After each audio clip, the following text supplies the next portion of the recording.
I'll win. See? It's not that fucking difficult, is it? I fucking hate London. The bank machine swallowed my card and then my phone died. Result, first night out on the pole since I broke my collarbone, and I've got to make £13.61 last night and I haven't eaten yet. Still, I've got enough money on my oyster to get me back home to Rotherhithe. I did call the bank, before my phone died. New card on the way. So where can I go to make £13.61 last night? Cafe Nero. My dad's always collecting these stamp cards and giving them to me when they're full. I got 3 stamp cards on me, so that's 3 coffees I don't have to pay for.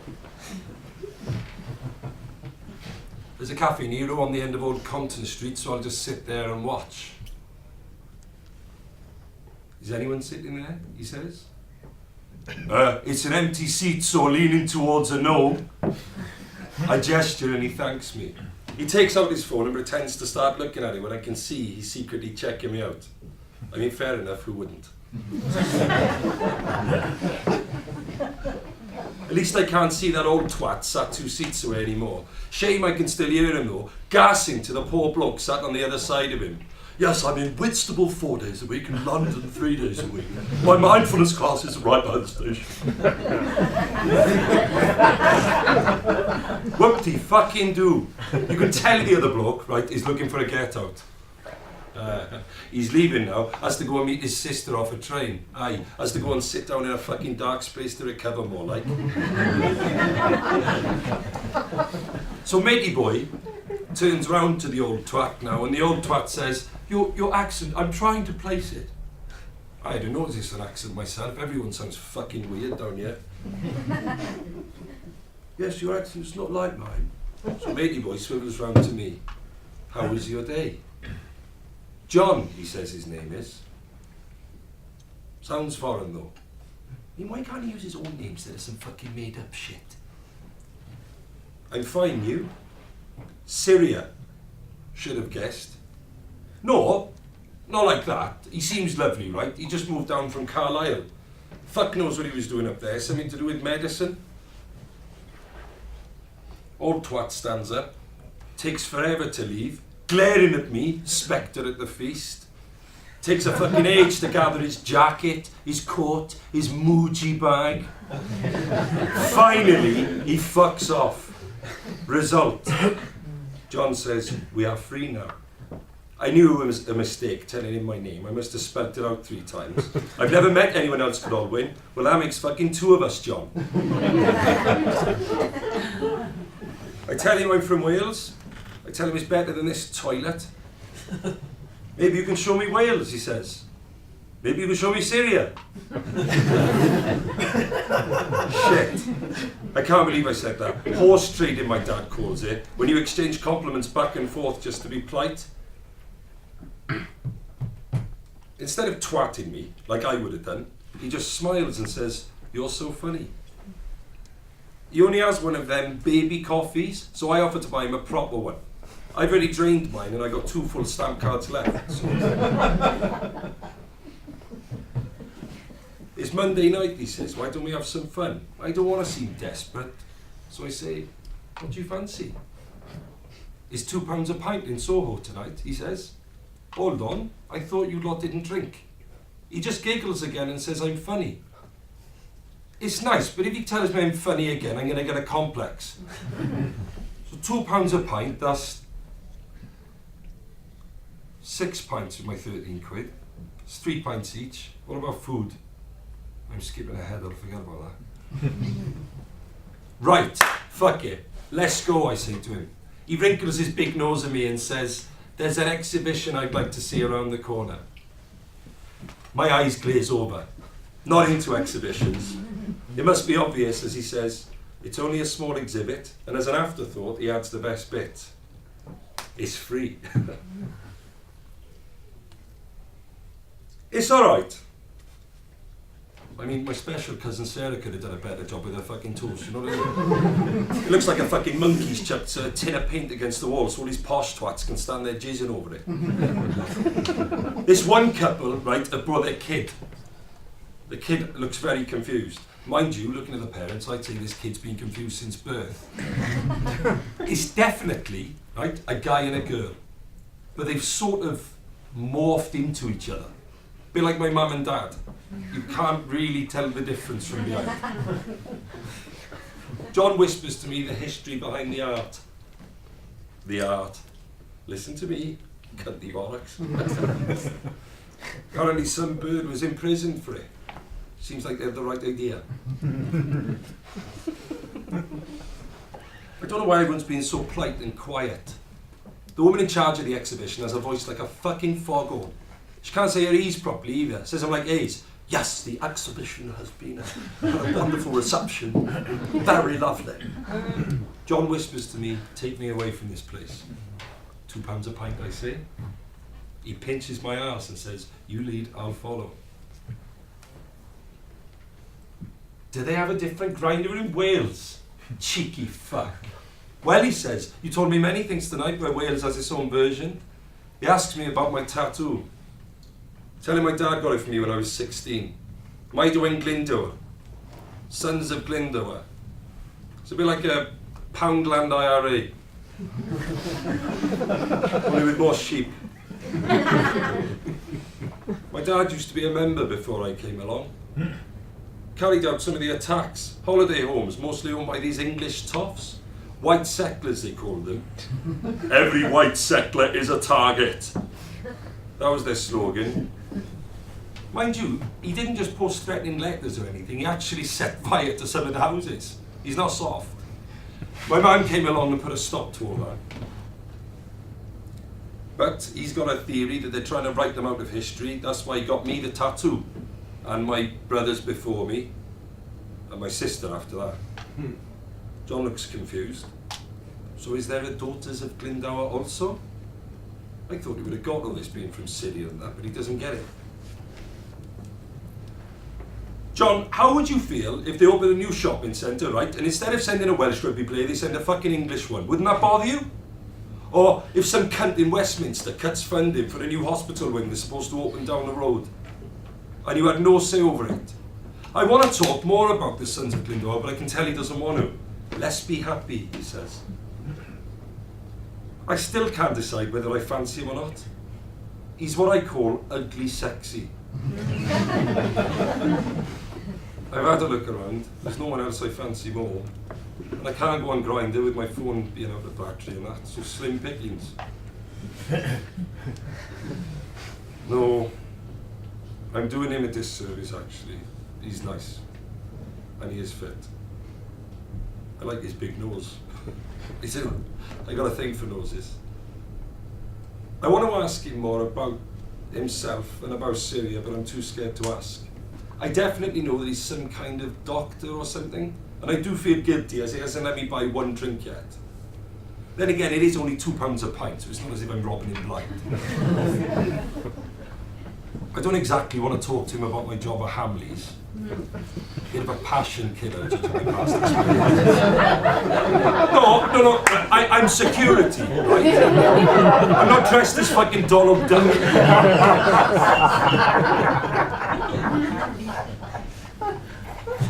I want to know what the end game is, and he puts me out of my misery. He asks me where I live, I tell him Rotherhithe. He says, we go to mine then. Camden. This place is alright. It's not that good. I still can't understand why everyone in London lives in a shithole. Mind you, it is an improvement on the last place I stayed out at. The way this guy was talking about him and his place, you would have thought he lived in Buckingham Palace. I got in there, it was like a crack den with posh curtains. It's like he'd never opened the window, the whole place smelt like old meals. My mum would have killed me. And my dad as well. He always said, look, I don't care if you're fucking gay or whatever, right? But if you ever shag a white settler, I'll cut your fucking balls off and stick them down your fucking throat.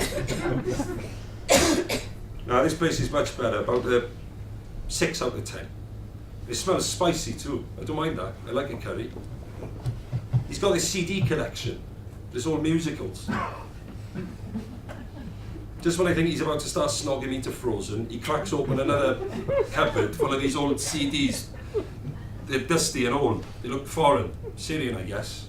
Anyway, he takes one out and sticks it in the CD player. And this sort of belly dancing music starts to play.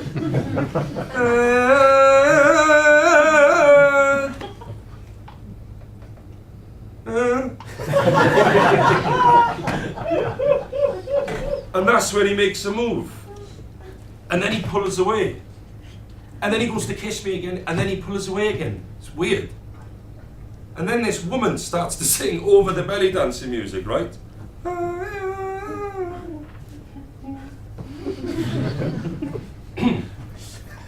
Right? It's lovely, to be honest. Really lovely. It sounds like Welsh music. I try and tell him this as I'm kissing him, and he pulls away again. Nudges me away quite hard. So no sex then. I try a different approach. John, are your parents politically minded? No response. You're going to tell me I'm so funny again, aren't you? He nudges me away, but then a light bulb goes off. Maybe he likes it rough. So I go and grab him and I go to stick my anaconda tongue down his throat, and he pushes me hard, hurting me this time. I ask him what's wrong. He says, it's the music, and he goes over to change it. Emma fucking Bunton. I think I'm going to cry now. I tell him he should be happy. He's over here, good job, decent gaff. Made to feel welcome, more than I've ever felt. I've been there, I tell him. Been where, he says. I know how you feel. Next thing you know, he's telling me to leave. Oh, so he makes the first move and now I've got to pay the consequences of a fucking shit journey home. As he's pushing me out the door, I suggest he should sub my journey home. He knew the Oyster card situation, he knew about the bank card, and he obviously wasn't listening in the pub. Just leave, he says, and slams the door in my face. I tell him I feel used. And he tells me he'll call the police if I don't stop shouting through the letterbox.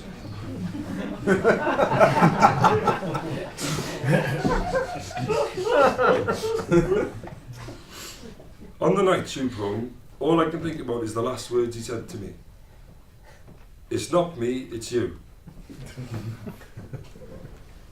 Do you think it's me?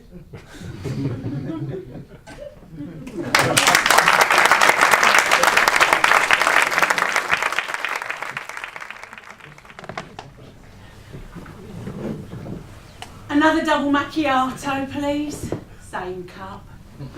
Save on the washing up. Lovely, lovely boy. He always brings it over to me and he always stamps my card twice. I was a child star. I was in EastEnders, Bo Frost, do you remember her? She smiled at everyone and everyone smiled back. I had one of them, what do you call them? Oh, one of them rah-rah skirts. Oh, I thought I'd be playing there for years, but I got run over. I got run over in EastEnders. Christmas special, that episode. Got more ratings that year than Andrew and Fergie's wedding. I joined Bucks Fizz after that. That was my introduction to the music industry. I wasn't in them for long. Things was, it became quite clear that the others in Bucks Fizz were holding me back. So I signed a solo deal, just using my first name, Kim. My single got to number 12 in Belgium. Did a tour of them boxing rings. Tonight You're Mine by Kim. Do you remember it? Didn't do very well over here, but then there's no accounting for taste, is there? Real music, mind you. None of that manufactured stuff. No, I won't shut up. What am I doing to you? Move over there if you don't like it. I'm polluting you. You're polluting me with your germs, coughing and sneezing, children running riot. Where was I? It made me lose my train of thought. Where was I? Oh, Belgium and Buxby's. That's right. Tonight you're mine. That's it. Everyone wanted me by this point. What with me hit single. I could have gone to America and made it big, but I chose to fall in love instead. Oh, it was with a famous DJ. Oh, I can't say his name for legal reasons, but he was massive. Still is massive. We couldn't go anywhere as a couple without being flanked by hundreds of people. Oh, once we're having breakfast in British home stores. Oh, there was nearly a riot. The escalator stopped working, and we had to, in the end, had to escape through the staff entrance.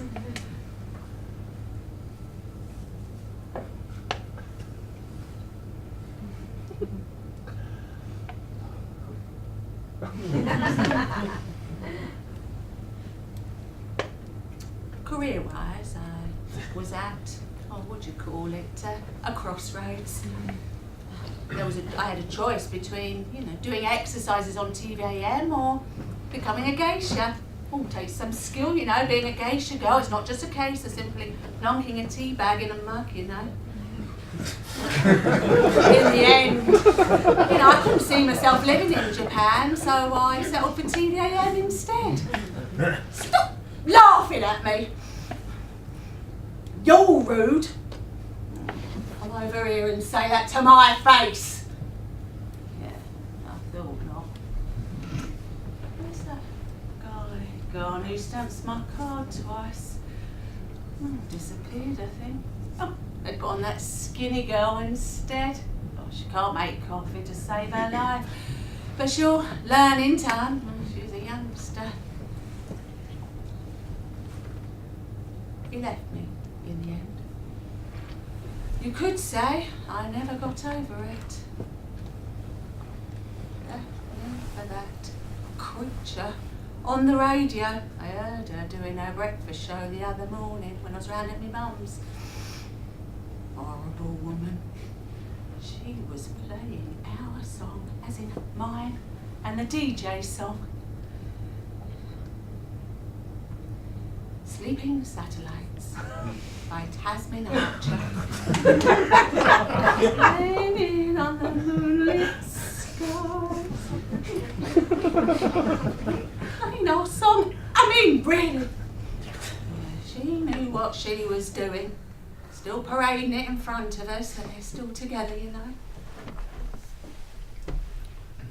Two lovely children. Gorgeous, they are. Take after their dad. Not you, love. It was Princess Diana that got me through it. She really was like all the things they say about her.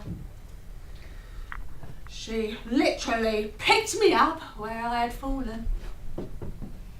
I was so distressed over the breakup, and this huge wart came up on my neck, out of nowhere, huge it was.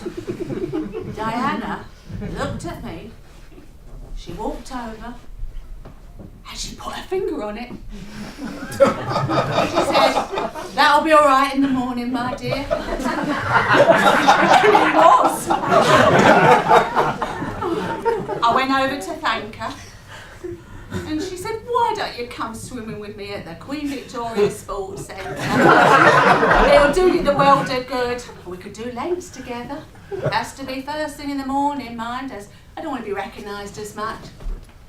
I said, "Well, that suits me as well, as I don't want to be recognised either." I was faster than her. What with me TVAM experience, but I always slowed down to her speed, just to be nice. Sometimes, when she was having a bit of a mad one, I'd slow right down so she was ahead of me. She told me things about her life. Real private things that one would only tell a real close friend. Wouldn't you just love to know? I keep looking over that skinny girl, because I'm still waiting for me top up. She's looking everywhere else except in this direction. Where was that? Oh, Diana, yes. I was the last person she called from Paris. She said, I'm just about to get in the lift, but we'll meet up as soon as we're back. Poor thing. She was just starting to glow. She was really looking radiant. I couldn't go to the funeral. Too painful. When I turned down the duet with Elton, oh babe, it's too raw. He said, I know. How we managed to get through it all without my vocals to prop him up, I don't know.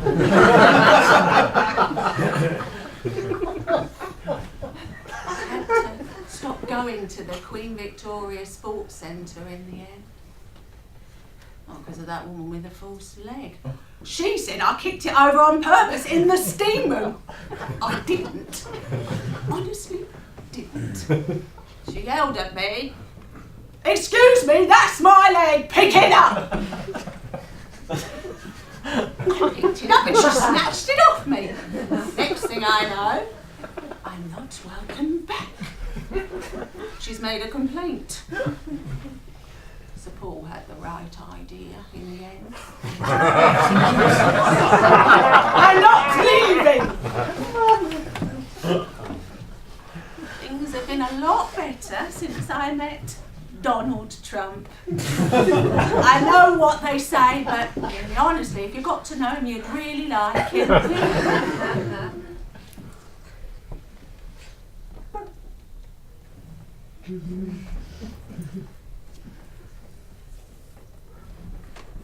I know. You know, I've always known that it is important to draw your own conclusions instead of pointing the finger. Oh, but he says, you know, I always tell him I never get on the middle carriage anymore because, you know, you've got more chance of getting blown up. He said, well, you're doing the right thing being extra vigilant because, well, going out for an instant coffee these days can be life-changing if you're not careful. But I said, well, I know what you mean. But he says I'm not being careful enough, that I should get on the back of the train instead of the front. But I think that's taking it a step too far, I reckon. But that's Donald for you. He's always got to trump you. Oh, did you see what I did there? Oh, we're in the same body pump class. Yeah, so we normally stood side by side in the class. Melania, she's lovely. But she needs guidance. That's why she always puts her step up behind me, so she can watch and learn. He's a good kisser. But I've already said, no, I'm in love with somebody else. Besides, what will poor Melania do? Oh, she'd be lost without him. No, I'm not leaving. I'm your customer. That lovely boy stamps my card twice a day. He obviously doesn't have a problem with me. No, I'm not leaving. Ask the lovely boy. The boy? He was on earlier. All-female team? Oh, stop lying. I'm not going. Get off! I could have you for assault. I could get you locked up tonight. I have a panic attack. No, I'm all right. I'm all right. I'm all right.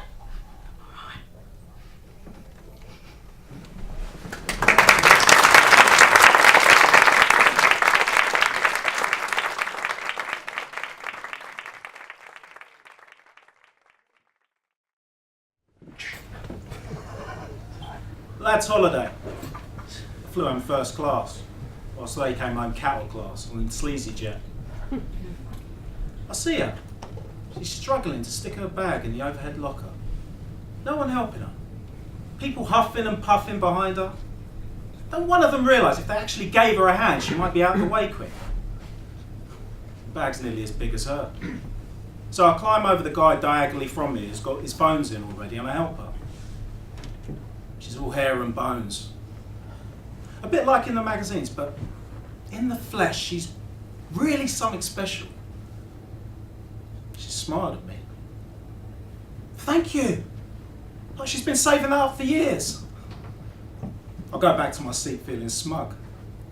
I'm smug anyway, being in first class, but I did someone famous a really big favour in order to get this ticket. Avoided something nasty in the press. A Premier League football player that came down to reception naked, covered in blood, crying, wearing women's makeup. That could ruin a career, a family.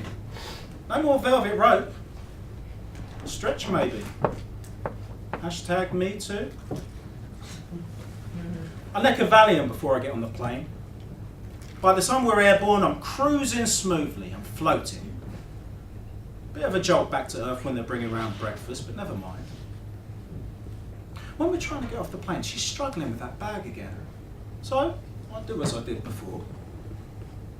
She leans into my face. She's smelling of whiskey, perfume, and something else. Something sweeter. Something lethal. I could do with someone like you around the house, she says. I'll stay cool. Just shine it on. It's my job. Never off duty. At work, it could be the naked footballer covered in blood and makeup, like I said earlier. Or a teen idol who's taken a huge shit in the bath and left it for the cleaners to clear up. Or a minor royal who's stolen all the complimentary products from the store cupboard. I'm the same out of uniform. I'm like a robot. All this discretion has given me a fast fuse. I get home and sleep off the lad's holiday. 3 months later, I'm doing a late shift at the hotel. Started at 9 o'clock at night and going through till 6 in the morning. Didn't see all the chaos as I came through the staff entrance, but we had been briefed of her arrival. She would be staying with us for 3 nights while she does the O2. Still all hair and bones. Spotted her a mile off when I got to reception to start my shift. I was told we all had to form a barrier behind her and in front of her to keep the press away. She turned round to me and turned back. Then she turned round again and grabbed me by my blazer. Are you following me? Are you fucking following me? I say, I'm on duty tonight, so I'm here to protect you along with my colleagues. She shakes her big black mane and goes, oh no, I've seen you before. I'll end you if you're following me. I'm starting to break with protocol now. I was on a flight with you 3 months ago and I helped you with the overhead locker. Twinkle, twinkle, little star. You came, she says. Pardon, madam, I'll reply.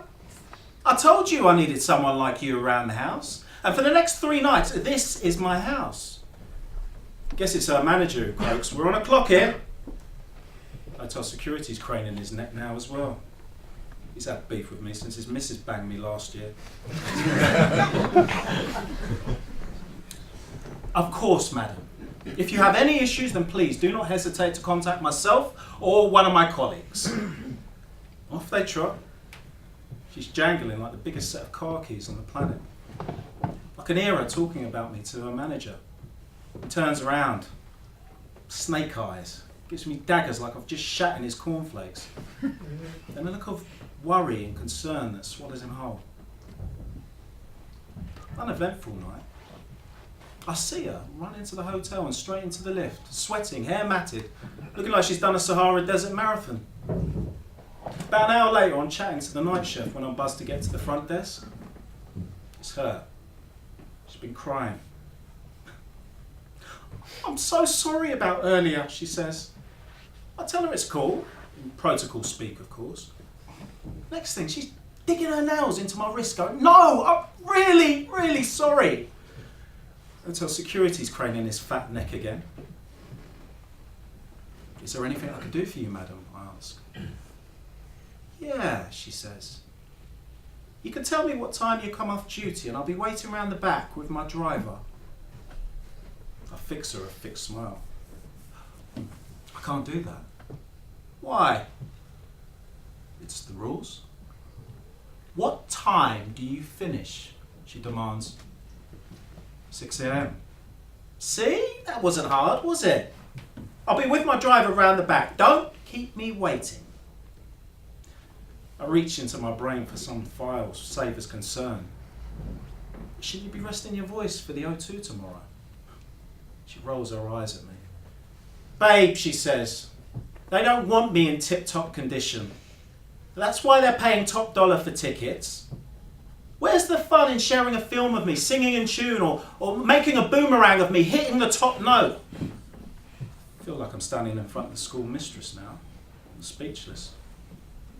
Make no mistake, that guy sitting at the front who's been heckling me all through my set, goading me, calling me a junkie slag, all he wants is for me to chuck my plastic cup full of JD Coke over him and stomp off wobbling on my pins. She's reached the end of her sermon. She's tidying an invisible desk. As I said, don't make me wait. Heart racing. Fuse pulsating. I've no memory of that shift, except that it felt like my head was floating above my body, unattached. Is she going to get some sleep first, or wait up? Will she be straight, or will she be on something? I'll prepare myself for the worst. 6 a.m. Fancy a coffee? My colleague goes. We're both getting changed out of our uniforms in the staff locker room. You all right? He says. He's caught sight of me, shaking like a leaf while I'm trying to force my left trainer onto my right foot. I'm going to do one, I lie. Catch you tomorrow. I'm moonwalking now out of the staff entrance and there she is. Engine running, door open. She's washed her hair and reapplied her makeup. Tracksuit on now, dark glasses. Step aboard the mothership, she says. I freeze. Get in, she demands. I get in the back and sit next to her. She squeezes the back of the driver's neck and goes, Rolf, this is Christopher. She must have clocked my name badge before. Morning, mate, he nods behind wraparound shades. He's got immaculate dreads tied back in an even more immaculate ponytail. Where to, mate, he asks. I turn to her for clues as I have no idea. Where's home, she says. Greenford, I gulp. Rolf puts his hand over his face and starts to quietly piss himself laughing. She smacks him hard on the back. Fuck off, Rolf! Greenford it is then. I spend most of the journey in silence. She's got my hand, she's digging those nails in again. I tense a bit and pull away. You spoken for, boy. Don't want me leaving a mark? Now we've reached White City, I'm starting to feel like we're more on a level playing field. I even roll my eyes at her now. My mask is clearly coming loose. No marks of any kind allowed. No scratches or love bites. She does a loud, fake yawn. Sits herself up, having slid most of the way down in her seat. I've played to 250,000 mugs before. With acne, you wouldn't even wish on your worst enemy. At Glastonbury, I look like a pepperoni pizza. You made a glass or something.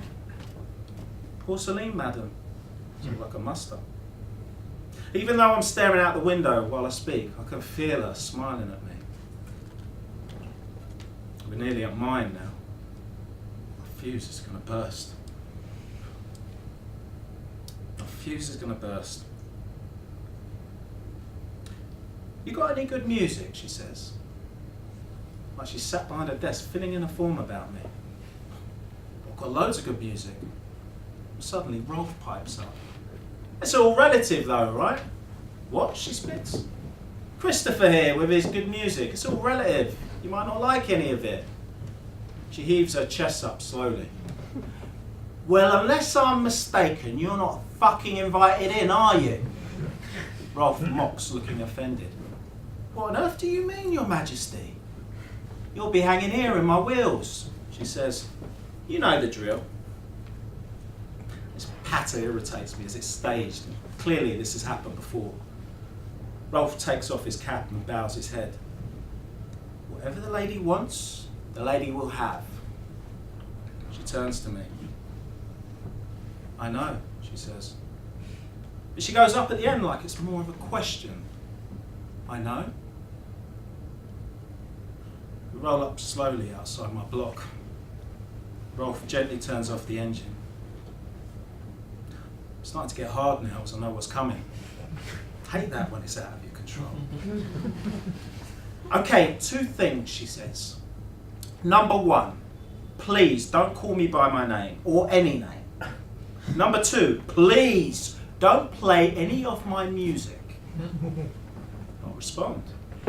Number 1, you haven't told me your name. She gets the joke. Number 2, I haven't got any of your music. Touché! She smacks Rolf on the back and shakes his dreads. Touché! She opens the car door. You lie, she grins. Flatmate's away this weekend. I don't even mention him. She's jangling up the stairs. I pray none of my neighbours come out their front doors at each stairwell. We're in. I apologise for the mess. There is no mess. You got a kettle? She asks. Have you? I respond. Strange questions deserve strange answers. I do, she says. Somewhere. Haven't taken it out of its wrapping though. I ask her to make herself at home. In a very loud American accent, she shrieks, "Turntables!" She's seen my decks. She starts flicking through my vinyl. For some reason, she's whistling to herself. If you're happy and you know it, clap your hands. Still loud. She's clearly not used to being in such a small flat. Just finishing making the tea when I hear, "Oh, shut the front door!" I carry the 2 mugs of tea into the living room to see what she's on about. She's holding a very rare Nina Simone album. You approve? I ask. She thinks about it for a minute, like a 6-year-old that's just been asked what it's got for Christmas. Nah. She puts the record back on the shelf. Too many words. My head needs space. I sit down and stare at the back of her while she's hunched over my IKEA furniture, examining my vinyl collection. She comes across A Love Supreme by John Coltrane. She turns about holding the record, giving me puppy dog eyes. I look up at her. You want it? Yeah, she says. I want it. This disc wouldn't go amiss either.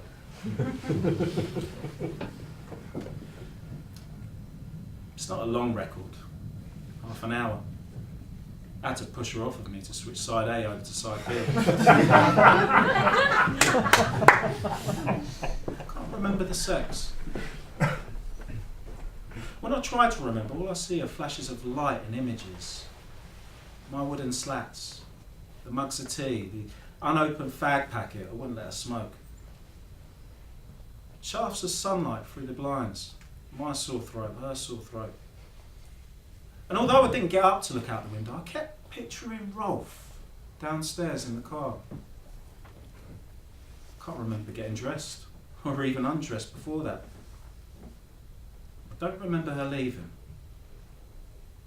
The only clear picture in my head is me putting the record back in its sleeve after I hear the limo speed away.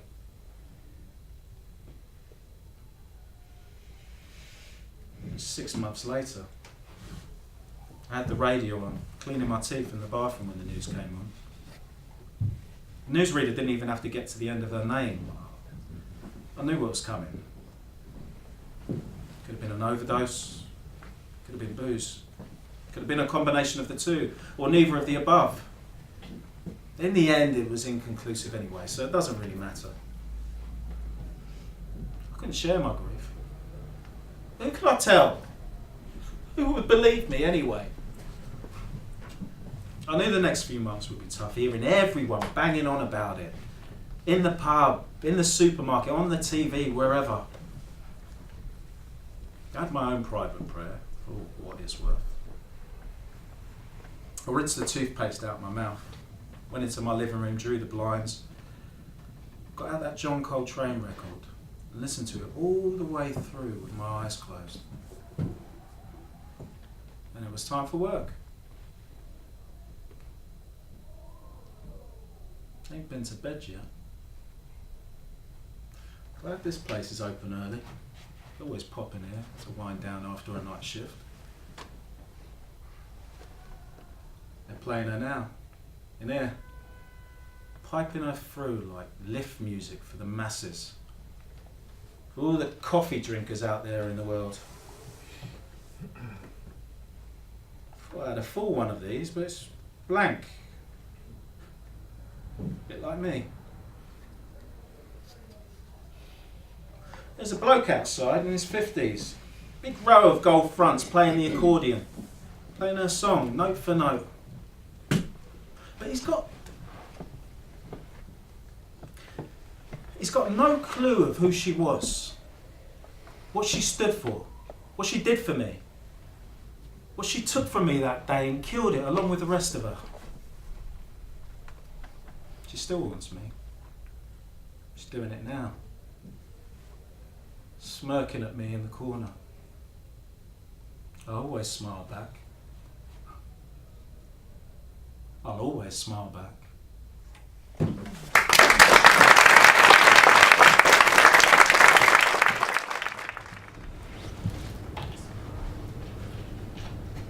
I came back from my spelling class to find my neighbour Megan putting out the bins. She's always been fine, but lately she started to give me this strange look. I asked her how the twins are. She always brings every subject round to the twins, so I might as well get in there first. Honestly, you could be talking about the Texas Chainsaw Massacre, and she'd still find a way to bring it round to the twins. Are Willow and Cuthbert enjoying school?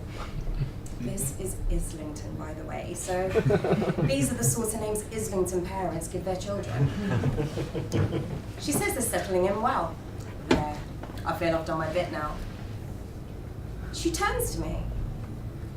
More importantly, how are you? I tell her the truth. I'm fine. I'm getting a bigger client base at my gym. Her face takes on a more serious expression. How's Dan? She's starting to freak me out a little bit now, taking an interest in other people. He's good, I tell her. Things are a little bit quiet at his gym. Most of his clients are very early in the morning or late at night, so that gives him lots of free time during the day. Yes, she says. I've noticed. I don't like her tone. Besides, what does she mean by that? I just put it down to nosy neighbours.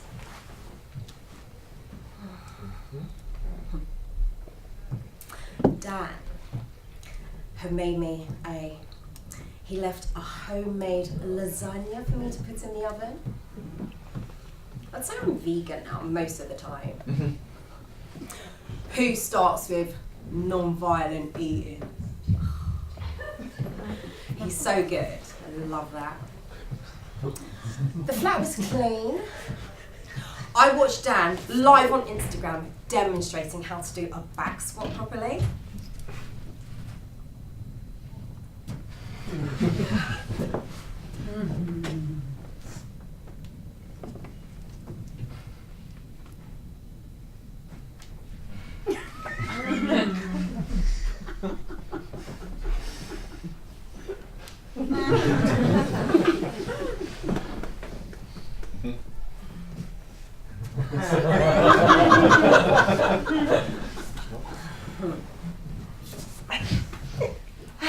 Then I took some selfies.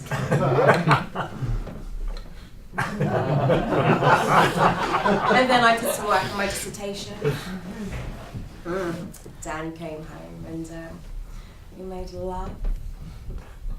This is how we end every evening. When I woke, Dan was gone. He trains these two bankers very early in the morning, so he's normally up by the time I rise. He left me a bowl of granola. He'd mixed it himself with walnuts and peanut butter. Oh, it's a great source of energy. As I'm leaving the flat, Megan is out by the front door again, rearranging the bins. I ask her how the twins are again. That's when she stops rearranging the bins.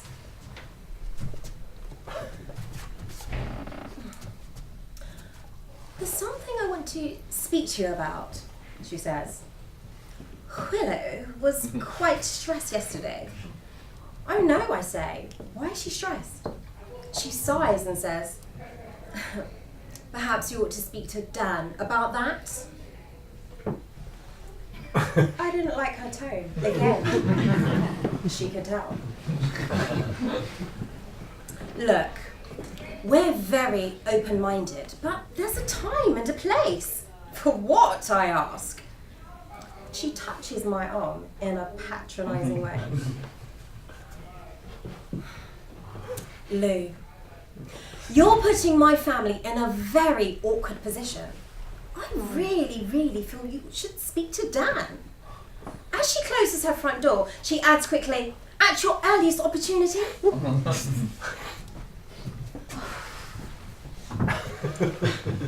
I couldn't get hold of Dan on his phone or at the gym.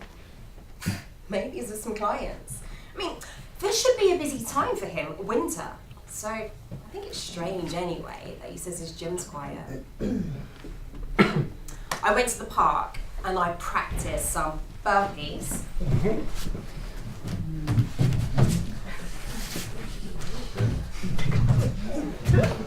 And some press-ups.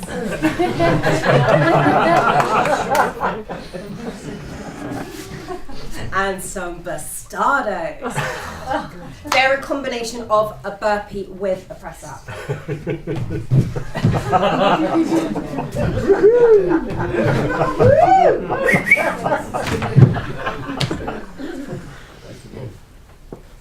Why would Dan be stressing out the little girl next door? And what would he be doing when I'm not around? I mean, I hear Megan taking the kids to school. And Willow says, is the crazy lady sat in the car again? And Megan goes, no, I can't see her. Maybe Liz told Dan that the scary lady needs to go away. What the actual fuck? I mean, is there another woman? Somehow my little voice says that's not the case. I confide in my friend Lauren. I advise you not to ask Dan, she says. And how the hell am I supposed to find out? Easy, she says. Spy on him. I make myself a blueberry and spinach smoothie. I sit down to drink it while I decide on my plan of action. I mean, all in all, this doesn't feel right. It feels wrong. I've never spied on anyone in my life. My phone beeps. It's Dan. Usual banter between us. Banter's my middle name. I tell him about my smoothie and how much I enjoy the granola with walnuts and peanut butter. This part's true. The part that isn't true is when I lie and tell him a friend from uni calls and I'm going to go meet them for a coffee in the West End. Suddenly he seems overjoyed. Make sure you take her to that That new place, you know, the one on the corner of Rupert and Brewery Street. Oh, they do a mean organic coffee. It's ethical too.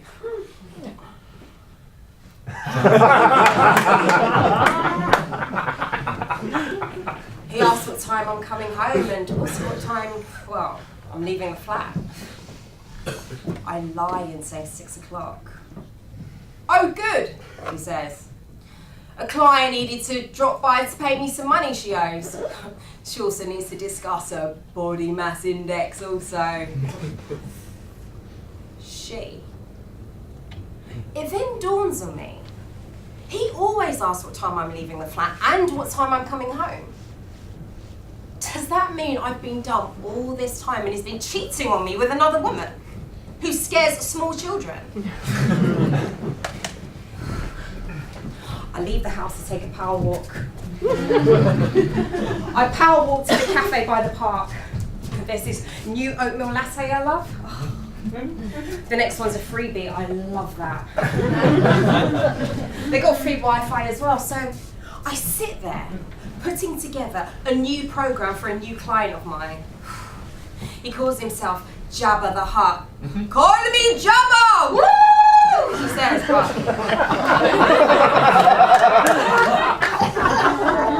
I don't like that kind of self-hatred. After that, I practice some star jumps and some knee to chests. I mean, this is crazy. I've never, I can't believe I've just lied to Dan and that I'm going to spy on him.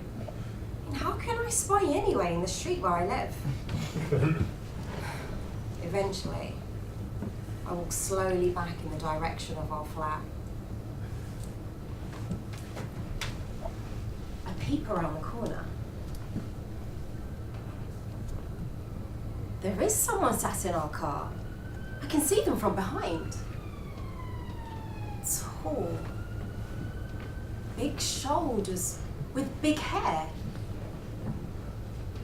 I try to walk slowly, but it's hard when all you do is power walk. Look at the car. Something weird about this woman. She's got a weird shape. My worst fear seemed to be true. There is a strange woman in our car. I put one foot in front of the other. Slowly does it. I reach the car and I'm now level with this crazy looking woman. She turns around.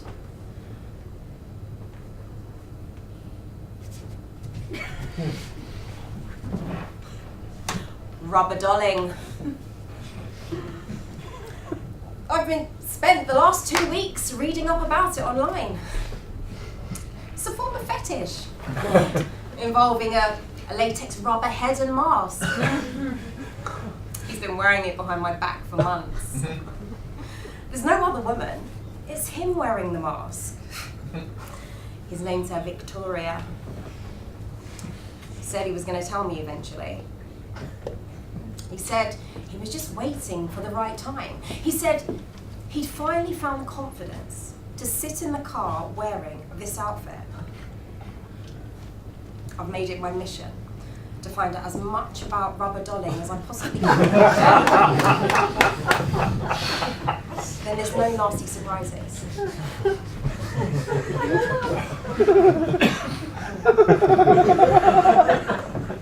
I'm fine with it.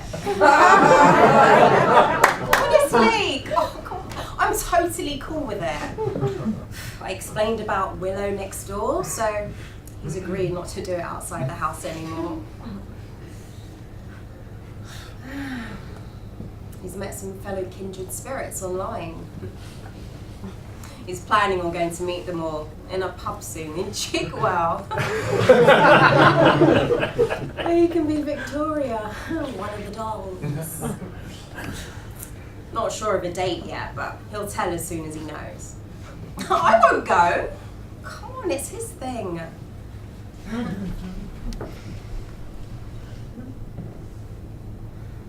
never know where life's going to take you.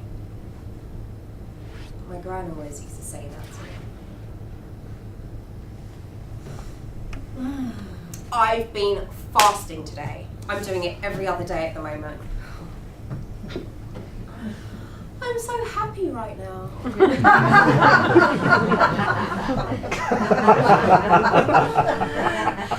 I'm working on my blog, taking my selfies, and working on my dissertation.